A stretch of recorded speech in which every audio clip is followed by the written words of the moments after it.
So, kwentuhan muna tayo habang natanggal ako ng damo.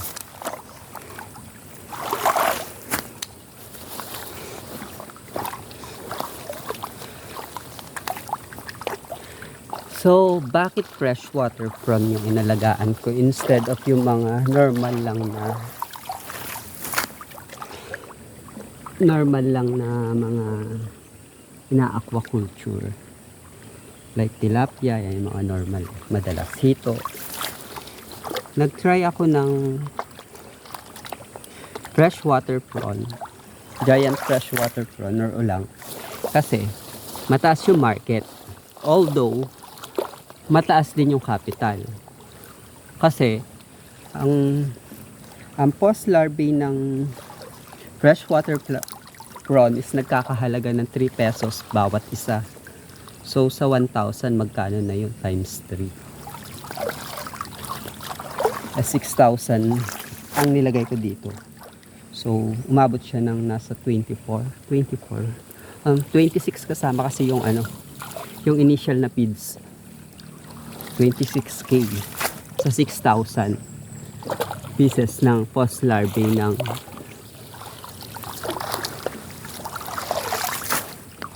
pero pag lumaki naman sila, nabebenta mo sila ng 600 to 700 per kilo.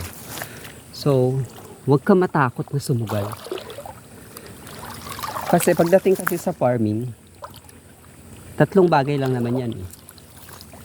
It's either malugi, break even, or kumita. So, dapat bukas ka sa mga ganon. So, kailangan talaga na personal na ikaw yung nag-aasikaso para na monitor mo. That is the most important thing pag nag-farming ka. Dapat personal. Kasi kung iaasa mo lang sa katiwala, hindi mo mamomonitor yung gastos lahat, pati yung development. Kaya yung mga nasa abroad dyan, kung kukuhanin lang kayo ng mga tauhan nyo sa farm, dapat yung sigurado nyo mapagkakatiwalaan. And hindi lahat ng pagkakataon is kikita ka. Normal na may mga panahon na malulugi ka, may normal din na may panahon na kikita ka. That's life. Halimbawa, sugal-sugal lang ganyan. Huwag ka matakot na mag-try ng mga bagay na like me, ako kauna-unahang nag-post ay nag-alaga dito ng and ilan pala yung nakakaalam. Actually, ang ulang or freshwater prawn, nabebenta din siya ng buhay na breeder pag malalaki na, pag matured na. Ang isang piece ng breeder is 300 pesos isang piraso yun ng babaeng breeder. Halimbawa, kasi madaming nagre-breed ngayon ng ulang 300 pesos, pero buhay mo yun na i-deliver pag breeder, pag gagawin mong breeder.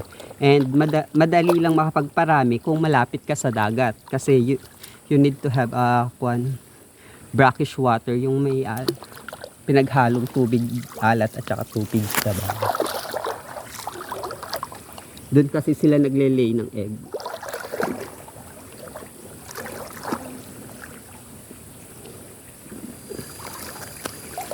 And bago mo pasukin ang isang business, dapat pag-aralan mo mabuti. Mag-research ka, magtanong ka sa mga nakakaalam.